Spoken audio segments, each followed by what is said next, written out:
தமிழ்நாட்டின் பழமையான நகரமான மதுரையில் பிரமாண்டமான மீனாட்சி அம்மன் கோயில் அமைந்துள்ளது. திராவிட கட்டிடக்கலைக்கு சான்றாகவும் தமிழ் பாரம்பரியத்தின் மகுடமாகவும் இந்த கோயில விளங்குது. நுணுக்கமான சிற்பங்களா அலங்கரிக்கப்பட்ட உயர்ந்த கோபுரங்கள் தூரத்தில் இருந்தே கண்களை கவர்கின்றன. உள்ளே இருக்கும் கம்பீரத்தை அனுபவிக்க பார்வையாளர்களை அவை அழைக்கின்றன. ஒரு வழிபாட்டு தலத்தை தாண்டி மீனாட்சி அம்மன் கோயில ஒரு உயிருள்ள புராண கதை, கலை, நம்பிக்கை மற்றும் கலாச்சார செழுமைக்கு இது ஒரு சின்னமான கதை. 14 ஏக்கர் பரப்பளவில் பறந்து விரிந்திருக்கும் இந்த கோயில் வளாம் சன்னதிகள், தூண்கள் நிறைந்த மண்டபங்கள் மற்றும் புனித தீர்த்தங்களின் ஒரு தொகுப்பாகும். கோயிலின் ஆன்மீக மற்றும் கலை சிறப்புக்கு ஒவ்வொரு அம்சமும் பங்களிக்குது. மீன் போன கண்களை கொண்ட மீனாட்சி அம்மனுக்கும் அவரது கணவரான சுந்தரேஸ்வருக்கும் சிவபெருமானுக்கும் இந்த கோயில் அர்ப்பணிக்கப்பட்டுள்ளது. அவர்களின் காதல் கதை பண்டைய புராணங்களில் பொறிக்கப்பட்டு பல யுகங்களாக கொண்டாடப்படுகிறது. மீனாட்சியின் புராண கதை மதுரையின் வரலாற்றுடன் ஆழமாக பின்னி பிணைந்துள்ளது. சிவபெருமானின் மனைவியான பார்வதியின் அவதாரமாக அவர் கருதப்படுகிறார். புராணத்தின் படி மலையத்துவச பாண்டிய மன்னரும் அவரது மனைவியும் ஒரு குழந்தைக்காக இயங்கினர். யாகத்தில் இருந்து பார்வதி 3 மார்பகங்கள் மற்றும் மீன் வடிவ கண்களுடன் ஒரு பெண் குழந்தையாக தோன்றிய போது அவர்களின் பிரார்த்தனைகள் நிறைவேறின. இந்த தெய்வீ குழந்தைக்கு மீனாட்சி என்று பெயரிடப்பட்டது. அவர் வளர்ந்து ஒரு சக்தி வாய்ந்த ராணியாகி பல நிலங்களை கைப்பற்றினார். சடைமுடியுடன் திருநீர் அணிந்து திரிசூலம் ஏந்தி காலையுடன் வருபவரைத்தான் மணப்பெண் என்று அவளுக்கு முன்னறிவிப்பு செய்யப்பட்டிருந்தது. இந்த விளக்கம் முன்னறிவிப்பை நிறைவேற்ற மதுரைக்கு சுந்தரேஸ்வரா வந்த சிவபெருமானுடன் சரியாக பொருந்தியது. மீனாட்சி அம்மன் கோயில ஒரு கட்டிடக்கலை அற்புதம். மிகவும் குறிப்பிட்ட அம்சங்கள் கோயில் சுவர்களை அலங்கரிக்கும் 14 கோபுரங்கள்.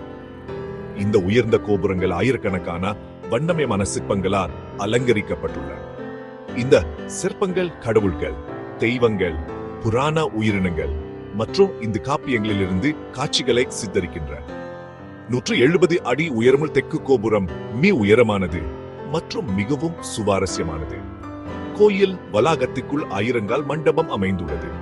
ஒவ்வொரு தூணும் ஒரு சிற்பக்கலை கூடம் தனித்துவமான வடிவமைப்புகளுடன் நுணுக்கமாக செதுக்கப்பட்டுள்ளது. இந்த மண்டபம் கோயிலை கட்டியவர்களின் திறமைக்கும் கலைத்திறனுக்கும் சான்றாகும். மற்றொரு சிறப்பம்சம் பொற்றாமரை குளம், புனித தீர்த்தம். தாமரை வடிவிலான இந்த தீர்த்தத்துக்கு குணப்படுத்தும் சக்தி இருப்பதா நம்பப்படுகிறது. 4ஆம் பகுதி ஆன்மீக முக்கியத்துவமும் சடங்குகளும். மீனாட்சி அம்மன் கோயில் ஒரு துடிப்பான வழிபாட்டு மையம்.